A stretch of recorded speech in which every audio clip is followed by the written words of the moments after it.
ഇന്ന് വലിയ തോതിൽ മാനസിക സംഘർഷം ചില രക്ഷിതാക്കൾ അനുഭവിച്ചു വരുന്നുണ്ട്.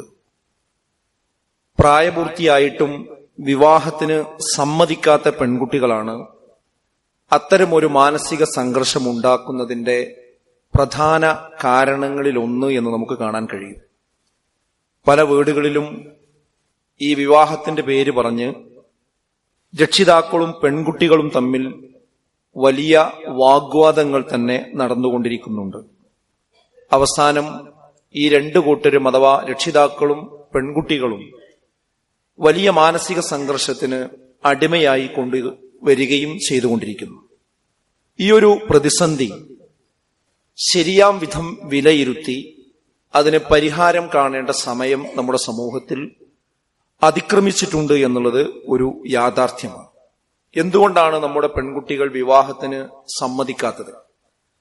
അതിന്റെ കാരണങ്ങളെ വിലയിരുത്തുമ്പോൾ മാത്രമേ പരിഹാരങ്ങളിലേക്ക് എത്താൻ നമുക്ക് സാധ്യമാവുകയുള്ളൂ. അതിൽ പ്രധാനമായൊരു കാരണം കരിയറാണ് ജീവിതം എന്ന ഒരു തെറ്റായ കാഴ്ചപ്പാടിനെ ഇന്ന് സമൂഹത്തിൽ മഹത്വവൽക്കരിച്ചു കൊണ്ടിരിക്കുന്നുണ്ട്, ഗ്ലോറിഫൈ ചെയ്തുകൊണ്ടിരിക്കുന്നുണ്ട്. യഥാർത്ഥത്തിൽ ജീവിതത്തിന് വേണ്ടിയാണ് കരിയർ. പക്ഷെ കുട്ടികൾ ഇന്ന് മനസ്സിലാക്കിയിരിക്കുന്നത് കരിയറിന് വേണ്ടിയാണ്, ജോലിക്ക് വേണ്ടിയാണ് ഞാൻ ജീവിക്കുന്നത് എന്ന്. ആദ്യം ജോലി, പിന്നെ ജീവിതം. അങ്ങനെയല്ല, ജീവിതമാണ് പ്രധാനം. ആ ജീവിതം സുഖകരമാകുവാനുള്ള പല വഴികളിൽ ഒരു വഴി മാത്രമാകുന്നു തന്റെ കരിയർ, തന്റെ ജോലി, തന്റെ മറ്റുള്ള കാര്യങ്ങൾ എന്ന ഒരു കാഴ്ചപ്പാട് മാറി കരിയറാണ് എന്റെ ഏറ്റവും പ്രധാനപ്പെട്ട കാര്യം, ജീവിതമൊക്കെ അതിന്റെ താഴെയാണ് എന്നൊരു സാഹചര്യത്തിലേക്ക് മാറിക്കൊണ്ടിരിക്കുന്നു. ഇന്റർനെറ്റിന്റെ വരവോടുകൂടി പാശ്ചാത്യ ഫെമിനിസ്റ്റ് ആശയങ്ങൾ ഇന്ന് പെൺകുട്ടികൾക്കിടയിൽ വൻതോതിൽ വേര് പിടിച്ചിട്ടുണ്ട്. വിവാഹം എന്ന് പറഞ്ഞാൽ തന്നെ അതൊരു അവരുടെ സ്വാതന്ത്ര്യത്തെ അടിച്ചമർത്തുന്ന ഒരു കാര്യമാണ് എന്നൊരു തീവ്ര ചിന്താഗതി തന്നെ വേര് പിടിച്ചിട്ടുണ്ട്. അത് പുരുഷാധിപത്യമായി വിവാഹത്തെ ചിത്രീകരിക്കുന്നവരുണ്ട്. ഈ മാധ്യമങ്ങളിൽ വന്നുകൊണ്ടിരിക്കുന്ന വ്യത്യസ്തങ്ങളായ ചർച്ചകളും കുറിപ്പുകളും പ്രതികരണങ്ങളും അനുഭവങ്ങളും റീൽസുകളും സിനിമകളും സെലിബ്രിറ്റികളും എല്ലാം പെൺകുട്ടികളെ ആ രീതിയിൽ ചിന്തിക്കുവാൻ കാരണമാക്കിക്കൊണ്ടിരിക്കുന്നുണ്ട്. മാത്രവുമല്ല, നമ്മുടെ ഇന്നത്തെ കുടുംബഘടനയിൽ വന്ന മാറ്റങ്ങളും അനുഭവങ്ങളും ഒക്കെ ഇത്തരമൊരു ചിന്തയിലേക്ക് നമ്മുടെ പെൺകുട്ടികളെ എത്തിക്കുന്നുണ്ട് എന്നതുകൂടി രക്ഷിതാക്കൾ മനസ്സിലാക്കേണ്ടതുണ്ട്. തകർന്നുകൊണ്ടിരിക്കുന്ന കുടുംബങ്ങൾ, അതുപോലെ തന്നെ വിവാഹം കഴിഞ്ഞാൽ സ്വന്തം കരിയറിൽ എനിക്ക് നിലനിൽക്കാൻ കഴിയില്ല, അത് ഉപേക്ഷിക്കേണ്ടി വരുമെന്ന ഒരു ഭയം. മാത്രവുമല്ല, ചില വീടുകളിലൊക്കെ ഉപ്പയും ഉമ്മയും തമ്മിൽ, ഭാര്യയും ഭർത്താവും തമ്മിൽ എപ്പോഴും കശവിശയും കുഴപ്പവും പ്രശ്നങ്ങളുമായി മുന്നോട്ട് പോകുന്ന കാഴ്ചകൾ കാണുന്ന കുട്ടികൾ. അപ്പൊ ഞാനും കല്യാണത്തിലേക്ക് കടന്നു വന്നാൽ ഇതുപോലെയുള്ള ഒരു അവസ്ഥയിലേക്ക് ഞാനും എത്തിപ്പെടും. അപ്പൊ അങ്ങനെയുള്ള ഒരു ദുരന്തം എന്തിന് ഞാൻ ഏറ്റെടുക്കണം എന്ന് ചിന്തിച്ചു പോകുന്ന സാഹചര്യം. അതിന് കുട്ടികളെയല്ല കുറ്റം പറയേണ്ടത്, അത് ഇത്തരമൊരു സാഹചര്യം ഉണ്ടാക്കുന്ന മാതാപിതാക്കൾ തന്നെയാണ് അതിന്റെ കുറ്റക്കാര്. എല്ലാം കൂടെ കൂടുമ്പോൾ വിവാഹം എന്നതിൽ നിന്ന് പിറകോട്ട് നടക്കുന്ന ഒരു സ്വഭാവമാണ് ഇന്ന് കുട്ടികളിൽ കണ്ടുകൊണ്ടിരിക്കുന്നത്. ഇവിടെ എനിക്ക് പെൺകുട്ടികളോട് പറയാനുള്ളത്, നിങ്ങൾ ഇപ്പോൾ ഏത് കാഴ്ചപ്പാടിലാണ് ഉള്ളത്? ഒരു വിശ്വാസിയെ സംബന്ധിച്ചിടത്തോളം ആ വിശ്വാസത്തിന്റെ അടിത്തറയിൽ നിന്നുകൊണ്ടായിരിക്കണം വിവാഹത്തെ നോക്കിക്കാണേണ്ടത്.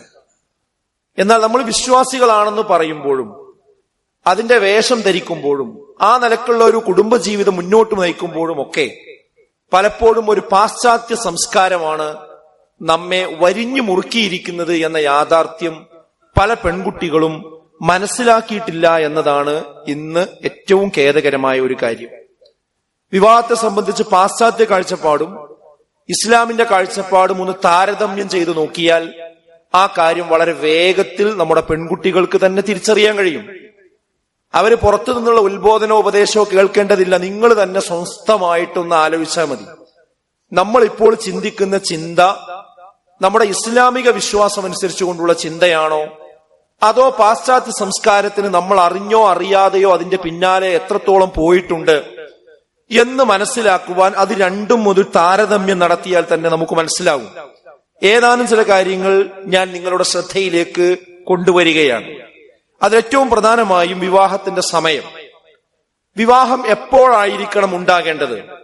ഇതിനെക്കുറിച്ച് പാശ്ചാത്യൻ കാഴ്ചപ്പാട് എന്താന്ന് ചോദിച്ചാൽ, അഥവാ ലിബറൽ കാഴ്ചപ്പാട്, പുരോഗമന കാഴ്ചപ്പാട്, ഫെമിനിസ്റ്റ് കാഴ്ചപ്പാട് എന്ന് പറയുന്നത് അത് കുറച്ച് വൈകി ചെയ്യണമെന്നതാണ്.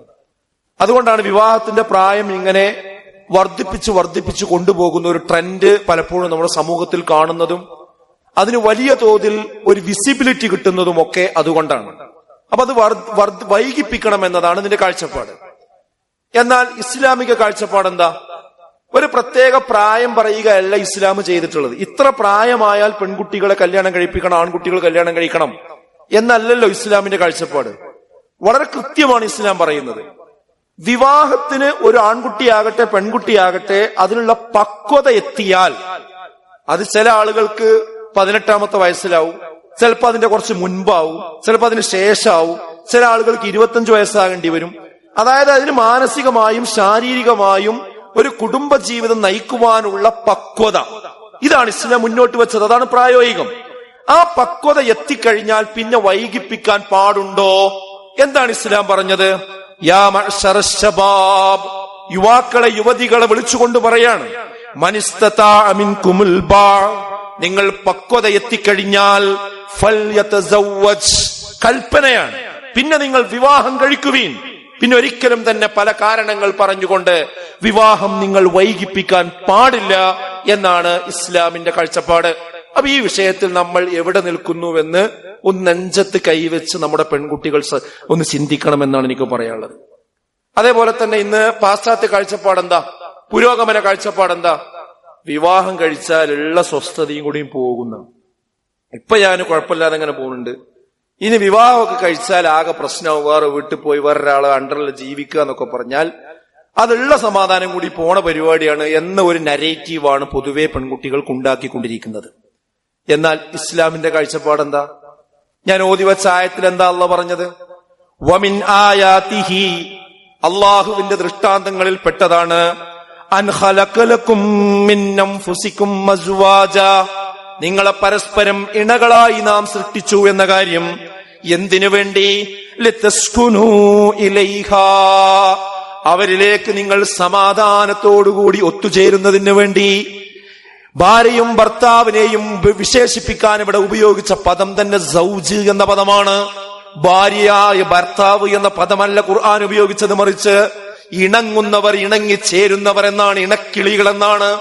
അങ്ങനെ ഇണകളായി നാം നിങ്ങളെ സൃഷ്ടിച്ചിരിക്കുന്നത് എന്തിനു വേണ്ടിയാണെന്നോ? ലിതസ്കുനൂ ഇലൈഹാ, അവർക്ക് സമാധാനത്തോടുകൂടി ഒത്തുചേരുന്നതിന് വേണ്ടിയാണ്. വജഅല ബൈനകും മവദ്ദതൻ വറഹ്മ, അവർക്കിടയിൽ നാം മവദ്ദത്തും റഹ്മത്തും സ്നേഹവും കാരുണ്യവും നാം ഇട്ടുകൊടുക്കുകയും ചെയ്യും. സത്യല്ലേ സുഹൃത്തുക്കള്? അതായത് എന്നോ ഒരു നിലക്കും കാണാത്ത, പരിചയമില്ലാത്ത രണ്ട് ദേശത്തുള്ള ഒരാൺകുട്ടിയും പെൺകുട്ടിയും വിവാഹത്തിലൂടെ ഒരൊറ്റ രാത്രിയോടുകൂടി ഒന്നാവുകയാണ്. അന്നത്തെ ദിവസത്തോടുകൂടി അവർ 10-50 വർഷം പഴക്കമുള്ള, പാരമ്പര്യമുള്ള, പരിചയമുള്ള ഒരു ബന്ധമുള്ളവരായി മാറുന്നു. വിദേശത്തൊക്കെ നമ്മള് പല റൂമുകളിലും ജോലിക്ക് നിന്നുകാണ്ട് താമസിച്ച ആളുകളുണ്ടാവും. 10, 15, 20 വർഷം വേറെ ഏതോ രാജ്യക്കാരന്റെ കൂടെ കിടന്നുറങ്ങിയിട്ടുണ്ടാവും. പക്ഷെ ആ ഒരു ആത്മബന്ധം നമുക്ക് കിട്ടുന്നില്ലല്ലോ. എന്തുകൊണ്ടാണ് ഒരൊറ്റ ദിവസം കൊണ്ട് ഒരാണും പെണ്ണും തമ്മിൽ ഇങ്ങനെ ഒരു മവദ്ദത്തും റഹ്മത്തും ഉണ്ടാകുന്നത്? ഇത് അനുഭവിച്ചതല്ലേ പലരും? അത് അല്ലാഹ് ഇട്ട് കൊടുക്കുന്നതാണെന്നാ പറഞ്ഞത്. അതാ ഇസ്ലാമിന്റെ കാഴ്ചപ്പാട്. അതിൽ ചിന്തിക്കുന്നവർക്ക് ദൃഷ്ടാന്തമുണ്ട് എന്നാണ് പറഞ്ഞത്. പക്ഷേ നമ്മുടെ പുരോഗമനവാദികൾ, ഫെമിനിസ്റ്റുകൾ എന്തു പറയുന്നു പെൺകുട്ടികളോട്? വിവാഹം എന്ന് പറഞ്ഞാൽ അതൊരു മാറാപ്പാണ്, അത് നിങ്ങളെ അടിമപ്പെടുത്തുന്നതിന് വേണ്ടിയാണ്, നിങ്ങളുടെ സ്വസ്ഥത നശിപ്പിക്കുന്നതിന് വേണ്ടിയാണ് എന്ന നരേറ്റീവുകൾ റീൽസുകളിലൂടെ, സെലിബ്രിറ്റികളിലൂടെ നമ്മിലേക്ക് പെരിട്രേറ്റ് ചെയ്യുമ്പോൾ അതിൽ കീഴ്പ്പെട്ടു പോവുകയാണ് ഇന്ന് നമ്മുടെ പെൺകുട്ടികൾ ചെയ്തുകൊണ്ടിരിക്കുന്നത്. പിന്നെന്താ പാശ്ചാത്യൻ സമീപനം സ്ത്രീകളെ കുറിച്ച് പറയുന്നത്? സ്ത്രീ എന്ന് പറഞ്ഞാൽ അവൾക്കൊരു ആത്മാഭിമാനവും അവരുടെ വിവാഹ ജീവിതത്തിൽ ഒരു സ്വസ്ഥതയൊക്കെ ഉണ്ടാകണമെങ്കിൽ അവൾക്ക് സ്വന്തം ഒരു ജോലി വേണമെന്നുള്ള ഒരു ജോലി നിർബന്ധമാണ് എന്നുള്ള രൂപത്തിലാണ് എന്ത് പാശ്ചാത്യൻ കാഴ്ചപ്പാട് സ്ത്രീകളോട് പറഞ്ഞുകൊണ്ടിരിക്കുന്നത്. അതിന്റെ അർത്ഥം എന്താ അറിയോ? ആ വീട്ടിലെ ചെലവ് നടത്താൻ നീ കൂടി ബാധ്യതപ്പെട്ടവളാണ് എന്നാണ് സ്ത്രീയോട് പറഞ്ഞുകൊണ്ടിരിക്കുന്നത്. അതിനുള്ള കാശ് ഉണ്ടാക്കിയിട്ടേ എന്ത് ചെയ്യേണ്ടുള്ളൂ, കല്യാണത്തിന് തയ്യാറാകേണ്ടതുള്ളൂ എന്നാണ്. എന്നാൽ ഇസ്ലാമിന്റെ കാഴ്ചപ്പാട് എന്താ? വീടിന്റെ ചെലവ് ഒരു കാരണവശാലും സ്ത്രീയിൽ നിന്ന് വാങ്ങാൻ പാടില്ല എന്നതാണ്. വീടിന്റെ ചെലവ് നടത്തേണ്ട ഉത്തരവാദിത്വം പുരുഷന്റെ ഉത്തരവാദിത്വമാണ്. അത് പുരുഷന്റെ ബാധ്യതയാണ്. അതൊരിക്കലും സ്ത്രീയുടെ തലയിൽ ഇസ്ലാം വെച്ച് കെട്ടിയിട്ടില്ല. എന്നാൽ പുരോഗമനവാദികൾ നമ്മുടെ കുട്ടികളെ, പെൺകുട്ടികളെ വഞ്ചിക്കുകയാണ്. അനാവശ്യമായി കുടുംബത്തിന്റെ ചെലവ് അവരുടെ തലയിൽ വെച്ചു കെട്ടിക്കൊണ്ട് ഇതാ നിങ്ങൾക്കിത് സ്വാതന്ത്ര്യമാണ് എന്ന് പറഞ്ഞു കൊടുക്കുകയാണ്. ഒരാളിങ്ങനെ സ്വസ്ഥായിട്ട് നടന്നു പോകുമ്പോ ഒരു 100 കിലോന്റെ ചാക്ക് എട്ടങ്ങാറായിട്ട് അവന്റെ തലയിക്കൊണ്ട് വെച്ചു കൊടുത്തിട്ട് ഈ വല്ല സ്വാതന്ത്ര്യത്തിലപ്പുള്ളത്, നിനക്കിപ്പോ ഒരു ഭാരമില്ല എന്ന് പറഞ്ഞു കൊടുത്ത് എങ്ങനെ ഉണ്ടാവും? ഈ പരിപാടിയാണ് പെൺകുട്ടികളോട് എന്ത് ചെയ്യുന്നത്? പുരോഗമനവാദികൾ ചെയ്തുകൊണ്ടിരിക്കുന്നത്. ഇസ്ലാം അതല്ല പറഞ്ഞത്. ഇസ്ലാം പറഞ്ഞത് എന്താ? അർരിജാലു ഖവ്വാമൂന അലന്നിസാ, പുരുഷന്മാർക്ക് കൈകാര്യകർത്തൃത്വമുണ്ട് സ്ത്രീകളുടെ മുകളിൽ. ബിമാ ഫദ്ദലല്ലാഹു ബഅ്ലഹും അലാ ബഅദ്, അല്ലാഹു ചിലർക്ക് ചിലരെക്കാൾ ശ്രേഷ്ഠത നൽകിയിട്ടുണ്ട്. അതിന്റെ കാരണം പറഞ്ഞത് എന്താ? വബിമാ അൻഫഖൂ മിൻ അംവാലിഹിം, പുരുഷന്മാർ അവരുടെ സ്വത്തിൽ നിന്ന് അവർക്ക് വേണ്ടി ചിലവഴിക്കുന്നു എന്നതുകൊണ്ടാണ്, അവരുടെ ചെലവ് നടത്തുന്നു എന്നതുകൊണ്ടാണ്. അതുകൊണ്ട് തന്നെയാണ് അങ്ങനെ ഒരു നിയന്ത്രണം. അപ്പൊ അത് ചെലവ് നടത്തുക എന്നുള്ളത് എന്താണ്? ഇസ്ലാമിൽ പുരുഷന്മാർക്ക് നിർബന്ധമായ കാര്യമാണ്. എന്നിട്ട് ആ ബാധ്യത പുരുഷന്മാരെ തലയിൽ നിന്നും എല്ലാം മാറ്റിയിട്ട് സ്ത്രീകളുടെ തലയ്ക്ക് കൂടി വെച്ചു കൊടുത്തിട്ട് സ്ത്രീകളോട് പറയാം നിങ്ങൾക്ക് സ്വാതന്ത്ര്യമുണ്ട്. ഇതാണ് സ്ത്രീകളെ വഞ്ചിക്കുക എന്ന് പറയുന്നത്. പിന്നെയോ പാശ്ചാത്യൻ സമീപനം എന്താ? പുരോഗമന സിദ്ധാന്തം എന്താ? വിവാഹം വൈകിപ്പിച്ചാൽ ഒന്നും സംഭവിക്കൂലെന്ന്. ഒരു കുഴപ്പം നിങ്ങൾക്ക് ഉണ്ടാവൂലെന്ന്. എന്നാൽ ഇസ്ലാം പറഞ്ഞത് എന്താ? വിവാഹം നിങ്ങൾ ചെയ്യണം. ഫൽയതസവ്വജ് എന്ന് പറഞ്ഞില്ലേ നേരത്തെ ഓതിയ ഹദീസ്? ഫൽയതസവ്വജ്, പ്രായമായാൽ പക്വതയായാൽ നിങ്ങൾ വിവാഹം കഴിക്കണം എന്ന് പറഞ്ഞ് നിർത്തിയില്ല. എന്തിനാണ് വിവാഹം എന്ന് കൂടി പറഞ്ഞു. അഅ്ളുൽ ബസർ വഅഹ്സനുൽ ഫർജ്, നിങ്ങളുടെ കണ്ണിനെ താഴ്ത്തുവാനും നിങ്ങളുടെ ഗുഹ്യാവയവങ്ങളെ സൂക്ഷിക്കുവാനും വിവാഹം വളരെ അനിവാര്യമാണ്. ഇതിന്റെ നേരെ മറുവശം പറഞ്ഞു നോക്കി. പ്രായമായിട്ടും പക്വതയെത്തിയിട്ടും വൈകാരിക രതിമൂർച്ചയെത്തിയിട്ടും ഒരാൾ വിവാഹം കഴിക്കുന്നില്ല എങ്കിൽ അവന്റെ കണ്ണിനെ അവന് നിയന്ത്രിക്കാൻ കഴിയില്ല.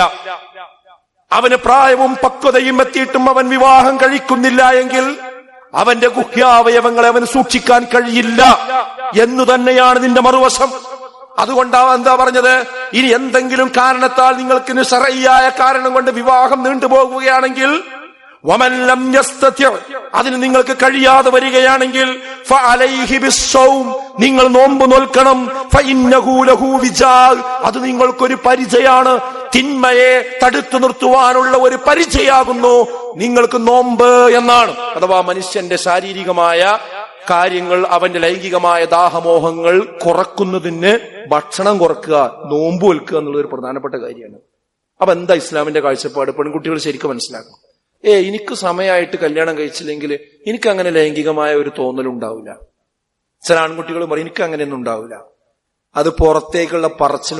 അങ്ങനെ ആർക്കും വസ്തുതാപരമായി ഇല്ലെങ്കിൽ അവർ ഡോക്ടറെ കാണണം. അവർക്ക് എന്തോ കാര്യമായ ഹോർമോൺ തകരാറുണ്ട്. അപ്പൊ പുരുഷനും ഉണ്ടാവും സ്ത്രീക്കും ഉണ്ടാവും.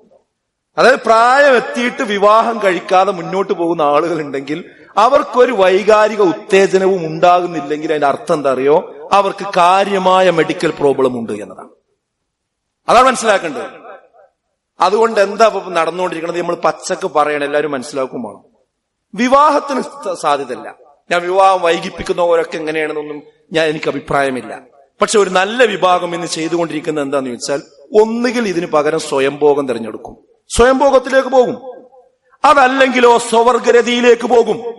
ആ സ്വവർഗരതിക്ക് വേണ്ടി നിയമ പോരാട്ടങ്ങൾ വരെ ഇന്ന് നടന്നുകൊണ്ടിരിക്കുന്നുണ്ട്. പെണ്ണും കല്യാണം കഴിക്കുന്നത്, ആണും കല്യാണം കഴിക്കുന്നത്, ആ രീതിയിലേക്ക് പോകും. പിന്നെയോ വിവാഹം കഴിഞ്ഞാൽ പുരുഷനും സ്ത്രീയും എന്തൊക്കെ ചെയ്യോ ആ കാര്യങ്ങളൊക്കെ വിവാഹം ഇല്ലാതെ തന്നെ നടക്കും. പക്ഷെ അതിന് പേര് മാറ്റിയിടുന്നു മാത്രം. ഒന്നുകിൽ ബെസ്റ്റി എന്ന് പറയും, അല്ലെങ്കിൽ ബോയ് ഫ്രണ്ട് എന്ന് പറയും, അല്ലെങ്കിൽ ഗേൾ ഫ്രണ്ട് എന്ന് പറയും, അതല്ലെങ്കിലോ സീസൺഷിപ്പ് എന്ന് പറയും, അല്ലെങ്കിൽ സിറ്റുവേഷൻഷിപ്പ് എന്ന് പറയും, അല്ലെങ്കിൽ ഹുക്കപ്പ് എന്ന് പറയും. ഇതൊക്കെ പുതിയ ജനറേഷൻ ഈ പേരൊക്കെ നല്ല ഓർമ്മ ഉണ്ടാവും. അപ്പൊ എന്തായി? വിവാഹമല്ല. എന്നാ വിവാഹത്തിൽ ചെയ്യേണ്ടതൊക്കെ അവിടെ നടക്കണുണ്ടാവും. എന്താ സീസൺഷിപ്പ് എന്ന് പറഞ്ഞാൽ? +2 ഒരു ബന്ധം, അത് +2 കഴിഞ്ഞ് അവസാനിപ്പിച്ചു. ഡിഗ്രിക്ക് വേറൊരു ബന്ധം, അത് ഡിഗ്രി കഴിഞ്ഞാൽ കഴിഞ്ഞു. PGക്ക് വേറൊരു ബന്ധം, അത് PG കഴിഞ്ഞാൽ കഴിഞ്ഞു. പിന്നെ റിസർച്ചിന് പോകുമ്പോൾ വേറൊരു ബന്ധം, അത് അപ്പം കഴിഞ്ഞു. അങ്ങനെ ഓരോ സീസണിൽ ഓരോ ബന്ധം. അതാ വഴി കുഴപ്പമില്ല.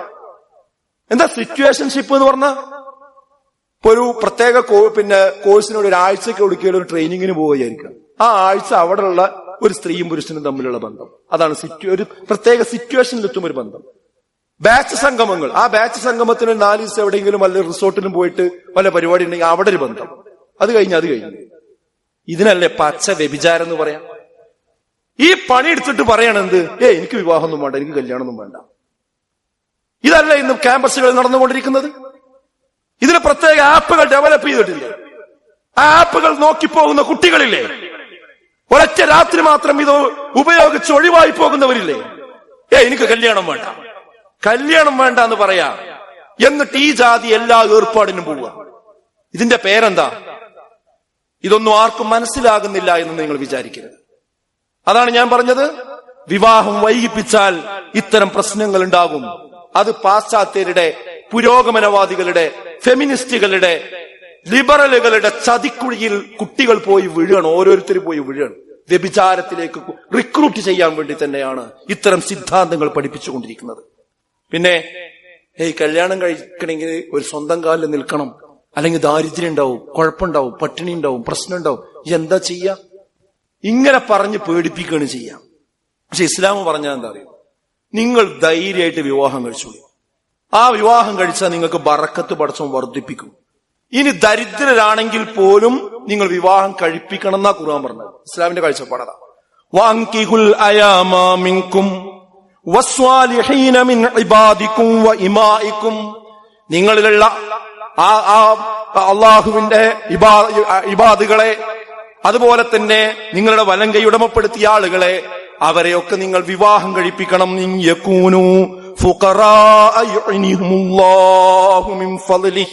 അവരിനി ദരിദ്രനാണെങ്കിൽ പോലും അള്ളാഹു അവർക്ക് ശ്രേഷ്ഠത നൽകും, അവർക്ക് ഫളില് കൊടുക്കും വിവാഹം കഴിച്ചാൽ. വല്ലാഹു വാസിഉൻ അലീം, അള്ളാഹു എത്ര വിശാലമായി അറിയുന്നവനാണ്. അപ്പൊ അള്ളാഹ് നമുക്ക് എന്ത് ചെയ്യും? വിവാഹം ചെയ്താൽ ബറക്കത്ത് തരും തന്നെയാണ്. ഹദീസ് പറഞ്ഞ എന്താ? തസവ്വജൂ, നിങ്ങൾ വിവാഹം കഴിക്കുവീൻ, ഫഇന്നഹു യുവസ്സിഉല്ലാഹു ലക്കും ഫിൽ റിസ്ഖി, നിങ്ങളുടെ ഉപജീവന മാർഗത്തിൽ അള്ളാഹു വിശാലത തരുമെന്നാണ്. എത്ര ആളുകളുണ്ട് വിവാഹത്തിന് ശേഷം കല്യാണത്തിൽ ബറക്കത്ത് കിട്ടി ഉപജീവന മാർഗം വിശാലമായി ജീവിച്ച എത്ര മനുഷ്യന്മാരുണ്ട്. അപ്പോ വിവാഹം കഴിക്കുക, അതിന് ജോലി അല്ല നമ്മളെ പോറ്റുന്നത്, പടച്ചോനാ നമ്മളെ പോറ്റുന്നത്. ആ ഓർമ്മ നമുക്ക് നല്ലോണം വേണം. നമ്മളൊരു തോന്നലാണ് എന്ത്, നമ്മളെ ജോലി കൊണ്ടാണ് നമ്മൾ ജീവിച്ചു പോണത്. അതൊരു ദിവസം രാവിലെ ഇറങ്ങുമ്പോ കാലൊന്ന് സ്ലിപ്പായാലേ ഈ മുതുകിന്റെ ഇവിടെയുള്ള ഏതെങ്കിലും നരമ്പൊന്ന് സ്ഥാനം തെറ്റിയാൽ മതി, എണീക്കാൻ പറ്റും. പിന്നെ അത് പറയും, എത്ര വലിയ ജോലി കിട്ടിയിട്ട് എന്താ കാര്യം? ഒരു കസേരയിൽ പോയി ഇരിക്കാൻ കഴിയും മര്യാദക്ക്? ഊരവേദന ഉണ്ടായാലും ഇതൊക്കെ അള്ളയാണ് നമ്മളെ നിയന്ത്രിക്കണം, നല്ലോണം നോക്കിക്കൊള്ളൂ. നമ്മളൊരു തോന്നലാണ് നമ്മളെ ജോലി കൊണ്ടാണ് നമ്മൾ ജീവിക്കുന്നത്. അല്ല, പടച്ചോനാണ് നമ്മളെ നയിക്കുന്നത്, റബ്ബാണ്. ആ റബ്ബിന് വഴി കാണിച്ചു തരും. അപ്പൊ അതുകൊണ്ട് ആ വിഷയം പറഞ്ഞുകൊണ്ട് ഒരിക്കലും കല്യാണം വൈകിപ്പിക്കാൻ പാടില്ല എന്നത് തന്നെയാണ് മനസ്സിലാക്കേണ്ടത്. പിന്നെ പാശ്ചാത്യർ പറയുന്നത് എന്താ, വിവാഹബന്ധം എന്ന് പറഞ്ഞാൽ അത് അത്ര ഉറപ്പുള്ളതൊന്നല്ല, അത് എപ്പോ വേണമെങ്കിലും പിരിയാന്നുള്ളത്. നമുക്ക് എന്താ ഇസ്ലാം പറഞ്ഞത്? വഅഖദ്നാ മിൻകും മീസാഖൻ ഗലീള എന്നാണ്. അത് ശക്തമായ ഒരു കരാറാണ് പിന്നെ വിവാഹം എന്നാണ് ഇസ്ലാമിന്റെ കാഴ്ചപ്പാട്. അതായത് പാശ്ചാത്യൻ കാഴ്ചപ്പാട്, പുരോഗമന കാഴ്ചപ്പാട് എന്താ? ഉത്തരവാദിത്തമില്ലാതെ ലൈംഗിക ബന്ധത്തിൽ ഏർപ്പെടുക. ഒരു ഉത്തരവാദിത്വമല്ല. കുട്ടിണ്ടായ അതിന്റെ ഉത്തരവാദിത്തമല്ല, അതിന് സ്വത്ത് കൊടുക്കേണ്ട വിഷയമല്ല, അതിനെ കല്യാണം കഴിപ്പിക്കേണ്ട പ്രശ്നമല്ല, അതിന് ഭക്ഷണം കൊടുക്കേണ്ട പ്രശ്നമല്ല.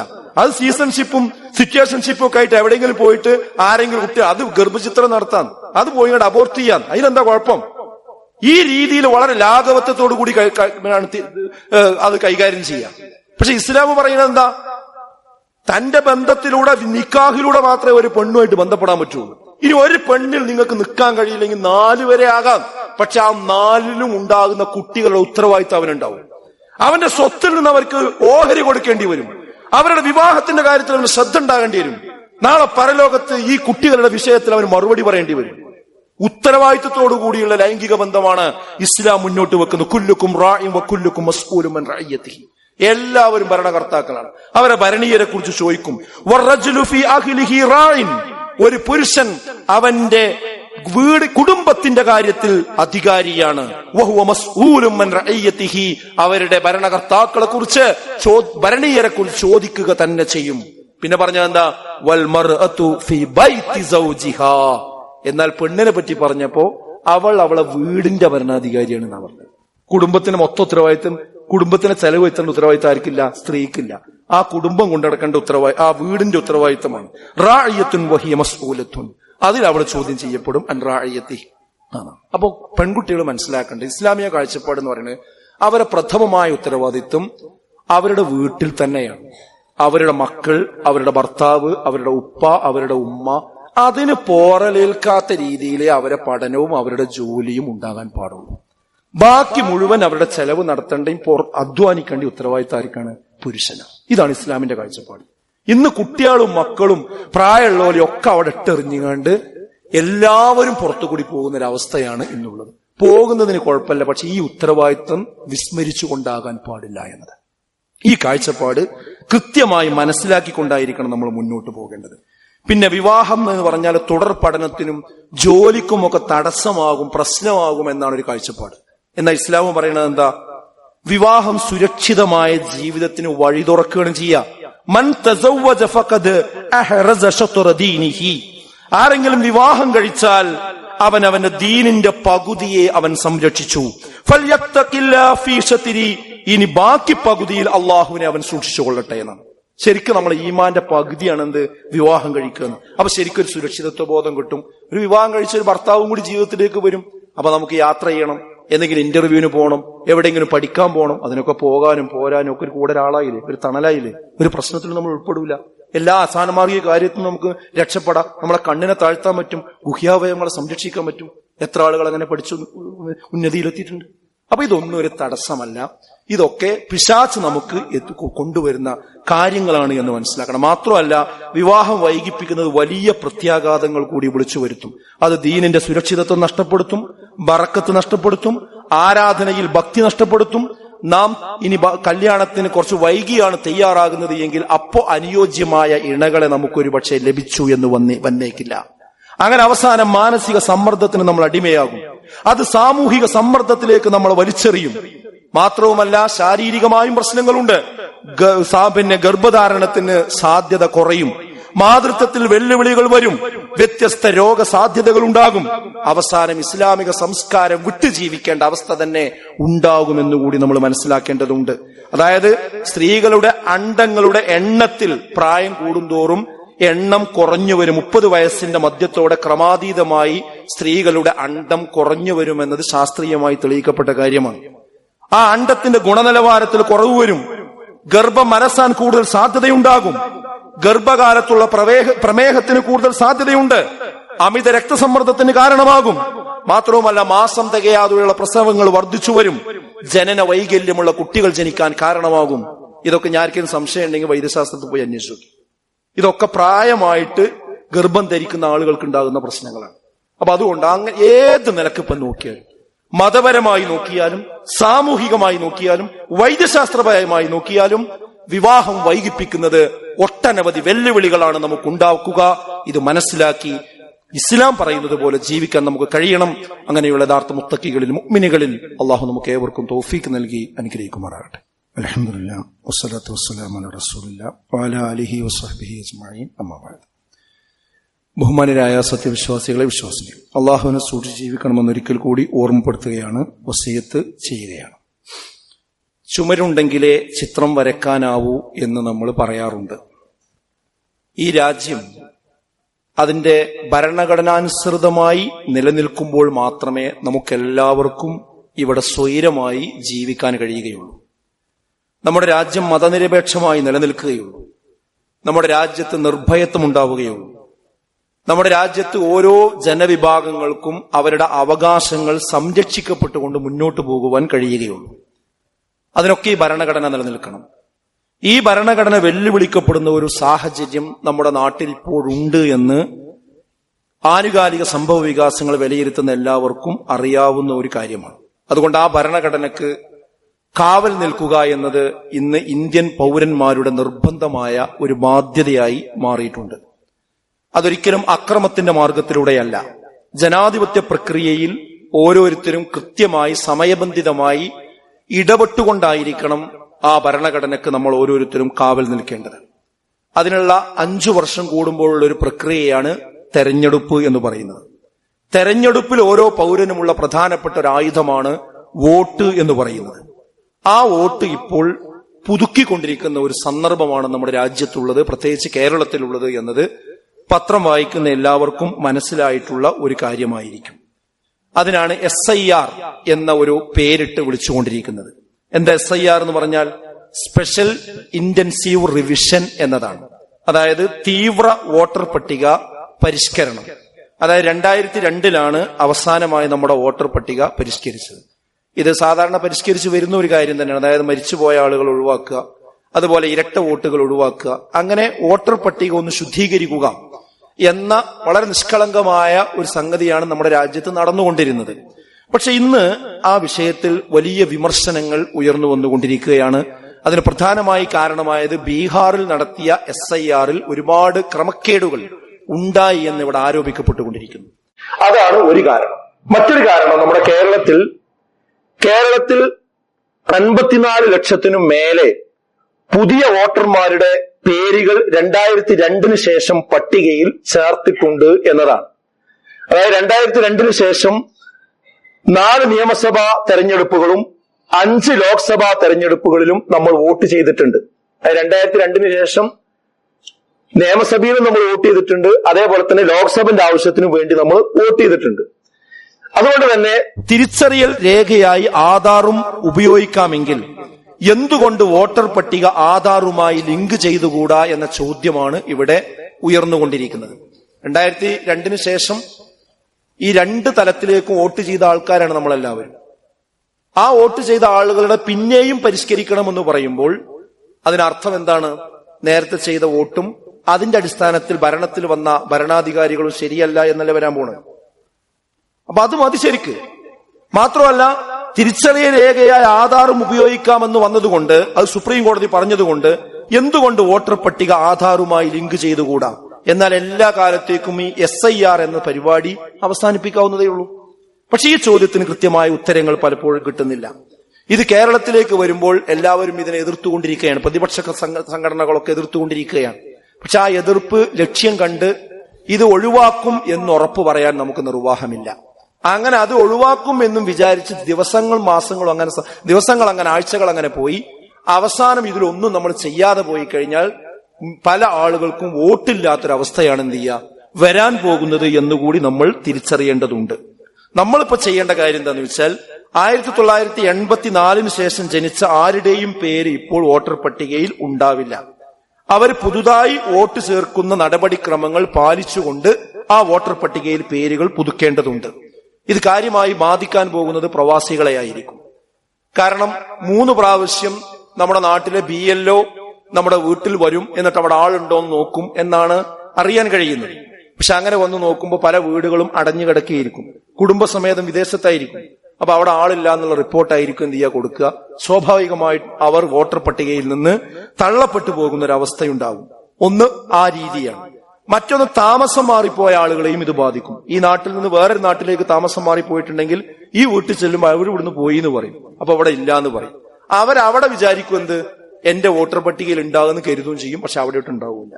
അങ്ങനെയൊക്കെ ഈ വീട് മാറിപ്പോയവരും അതുപോലെ തന്നെ വിദേശത്തുള്ളവരും ഇന്ത്യയുടെ മറ്റു ഭാഗങ്ങളിൽ താമസിക്കുന്നവരും അതുപോലെ മറ്റു സ്റ്റേറ്റുകളിൽ നിന്ന് കേരളത്തിൽ വന്ന് താമസിക്കുന്നവർക്കൊക്കെയാണ് ഇത് ഏറ്റവും കൂടുതൽ പ്രയാസങ്ങൾ ഉണ്ടാക്കുക എന്നതുകൂടി നമ്മൾ മനസ്സിലാക്കേണ്ടതുണ്ട്. ഇത് ശ്രദ്ധിച്ചിട്ടില്ലെങ്കിൽ ഉണ്ടാകുന്ന അപകടം എന്താണെന്ന് ചോദിച്ചാൽ, ഇങ്ങനെ വോട്ടർ പട്ടികയിൽ നിന്ന് നമ്മൾ മാറ്റപ്പെടുമ്പോൾ സ്വാഭാവികമായിട്ടും നമ്മളൊരു സംശയത്തിന്റെ പട്ടികയിലേക്ക് നമ്മുടെ പേരുകൾ മാറ്റപ്പെടും. അത് സംശയത്തിന്റെ പട്ടികയിലേക്ക് പേരുകൾ മാറ്റപ്പെട്ട് കഴിഞ്ഞാൽ പിന്നീട് അവരുടെ പൗരത്വം തെളിയിക്കുന്ന രേഖകളിലേക്ക് കടക്കേണ്ടി വരും. ആ രേഖകളിലേക്ക് കടക്കുമ്പോൾ സ്വാഭാവികമായിട്ടും അവരുടെ പിതാക്കന്മാരുടെ ജനന സർട്ടിഫിക്കറ്റ് വരെ ഹാജരാക്കുന്ന സാഹചര്യം ചോദിക്കുന്നുണ്ട്. അത് എല്ലാവർക്കും ലഭ്യമായി കൊള്ളണമെന്നില്ല. നിങ്ങൾക്ക് തന്നെ നിങ്ങളുടെ ഉപ്പമാരുടെ ജനന സർട്ടിഫിക്കറ്റ് എത്ര ആളുടെ കയ്യിലുണ്ട്? ഓരോരുത്തരും ചിന്തിക്കേണ്ട കാര്യം. അപ്പൊ അത് പ്രതിസന്ധിയിലേക്ക് പോകും. അപ്പോൾ അവിടെ തെളിയിക്കാൻ, പൗരത്വം തെളിയിക്കാൻ കഴിയാതെ വരും. അവിടെ മുസ്ലിങ്ങളല്ലാത്ത ജനവിഭാഗങ്ങൾക്കെല്ലാം CAA സഹായത്തിന് വരും. നേരത്തെ പാസാക്കി വെച്ച പൗരത്വ ഭേദഗതി നിയമം മുസ്ലിം ജനവിഭാഗമല്ലാത്ത മറ്റെല്ലാ മതവിഭാഗങ്ങൾക്കും അത് അവരെ സഹായത്തിനെത്തും. കാരണം മറ്റു രാജ്യങ്ങളിൽ നിന്ന് ഇങ്ങോട്ട് വന്ന മുസ്ലിങ്ങളല്ലാത്ത ആളുകൾക്ക് പൗരത്വം കൊടുക്കാമെന്ന ഒരു പൗരത്വ ഭേദഗതി നിയമമാണ് നേരത്തെ പാസാക്കി വെച്ചിരിക്കുന്നത്. അപ്പൊ സ്വാഭാവികമായിട്ടും അവിടെ പൗരത്വം ചോദ്യം ചെയ്യപ്പെടുക, അതിൽ നിന്ന് വെട്ടിമാറ്റപ്പെടുക മുസ്ലിം ജനവിഭാഗം മാത്രമായിരിക്കുമെന്ന അതീവ ഗുരുതരമായ ഒരു പ്രതിസന്ധിയാണ് ഈ വിഷയത്തിൽ ശ്രദ്ധിച്ചിട്ടില്ലെങ്കിൽ വരാൻ പോകുന്നത്. അതുകൊണ്ട് ഇതിന് പ്രത്യേക ലിങ്കുകളുണ്ട്, അതിൽ കയറി നമുക്ക് വോട്ടുണ്ടോ എന്ന് നോക്കുക. ഇനി ഇതൊന്നും നോക്കാൻ അറിയാത്ത ആളുകൾ നമ്മുടെ നാട്ടിലെ BLO ആരാന്ന് അന്വേഷിക്കുക, ബൂത്ത് ലെവൽ ഓഫീസർ ആരാന്ന് അന്വേഷിക്കുക, അയാളെ പോയി കാണുക, അയാളോട് സംസാരിച്ചിട്ട് ഈ കാര്യം എന്ത് ചെയ്യുക, ഉറപ്പുവരുത്തുവാൻ വേണ്ടി നമ്മൾ തയ്യാറാകണം. നമ്മൾ അതോടൊപ്പം തന്നെ മറ്റുള്ള ആളുകൾ ഈ വിഷയത്തിൽ സഹായിച്ചു കൊടുക്കും വേണം. ഇതെല്ലാവർക്കും കഴിയില്ലെങ്കിൽ എന്ത് വേണം, അതിന് ആളുകൾ ഇറങ്ങിത്തിരിക്കണം, സഹായിക്കണം. കാരണം അതും ദീനിയായി നമ്മൾ ശ്രദ്ധിക്കേണ്ട കാര്യം, അഹബ്ബുന്നാസി ഇലല്ലാഹി അൻഫഉഹും ലിന്നാസ്, അള്ളാഹുവിന് ഏറ്റവും ഇഷ്ടപ്പെട്ട ആളുകൾ ജനങ്ങൾക്ക് ഏറ്റവും ഉപകാരം ചെയ്യുന്ന ആളാണ് എന്നാണ്. അപ്പൊ ജനങ്ങൾക്ക് ഉപകാരം ചെയ്തു കൊടുക്കുന്നവൻ ആരിഷ്ടപ്പെടും? അള്ളാഹു ഇഷ്ടപ്പെടും. ഈ ഹദീസിന്റെ അവസാനത്തെ ഭാഗത്ത് കാണാൻ പറ്റും, എന്റെ ഒരു സഹോദരന്റെ ആവശ്യം നിറവേറ്റാൻ ഞാൻ അവനോടൊപ്പം നടക്കുന്നത് ഈ പള്ളിയിൽ അഥവാ മസ്ജിദുൻ നബവിയിൽ 1 മാസം ഇഅ്തികാഫിരിക്കുന്നതിനേക്കാൾ എനിക്ക് പ്രിയങ്കരമാണ് എന്ന ഹദീസ് വരെ കാണാൻ പറ്റും. അഹബ്ബു ഇലയ്യ മിൻ അൻ അഅ്തകിഫ ഫീ ഹാദൽ മസ്ജിദ് ശഹ്റാ എന്ന് റസൂലുള്ളാഹി സ്വല്ലല്ലാഹു അലൈഹി വസല്ലം പറഞ്ഞു. അഥവാ പൊതുപ്രവർത്തനം എന്ന് പറയുന്നത് വളരെ പ്രധാനപ്പെട്ട ഒരു കാര്യം തന്നെ, അതിന് കൂലി കിട്ടുന്ന വിഷയം കൂടിയാണ്. ആ രീതിയിൽ തന്നെ കാര്യങ്ങൾ എന്ത് ചെയ്യേണ്ടതുണ്ട്, നമ്മൾ മനസ്സിലാക്കേണ്ടതുണ്ട്. ഇത് നമ്മൾ നമ്മുടെ രാജ്യം ശരിയായ നിലയ്ക്ക് നിലനിൽക്കാനും ഇവിടെയുള്ള സൗഹാർദ്ദം നിലനിൽക്കാനും എല്ലാവർക്കും ഒരുപോലെ വോട്ടവകാശം ഉണ്ടാകുവാനും എല്ലാവർക്കും ഇവിടെ സമാധാനത്തോടും നിർഭയത്വത്തോടും കൂടി ജീവിക്കുവാനുമുള്ള അന്തരീക്ഷം നിലനിൽക്കണമെങ്കിൽ ഭരണഘടന നിലനിൽക്കണം. ഭരണഘടന നിലനിൽക്കണമെങ്കിൽ അതിന് വരുന്ന പോറലുകളെ നമ്മൾ കണ്ടറിഞ്ഞ് തിരുത്താൻ നമ്മൾ തയ്യാറാകണം. ജനാധിപത്യ പ്രക്രിയയിൽ നിന്നൊരു കാരണവശാലും നമ്മുടെ രാജ്യത്തൊരാൾ മാറി നിൽക്കാൻ പാടില്ല. അതിനുള്ള എൻട്രിയാണ് നമ്മുടെ വോട്ടവകാശം എന്ന് പറയുന്നത്. ആ വോട്ടവകാശം ഇല്ലാതെയാകുന്നുവെന്നത് നമ്മൾ പൗരന്മാരല്ലാതായി മാറുന്നു എന്ന ഗൗരവം കൂടി ഇതിന്റെ പിന്നിലുണ്ട് എന്ന് മനസ്സിലാക്കി വളരെ ഉത്തരവാദിത്തത്തോടു കൂടി രംഗത്ത് മുന്നോട്ട് പോവുക. അള്ളാഹു എല്ലാവിധ മുസീബത്തുകളിൽ നിന്നും നമ്മളെ കാത്തുരക്ഷിക്കുമാറാകട്ടെ.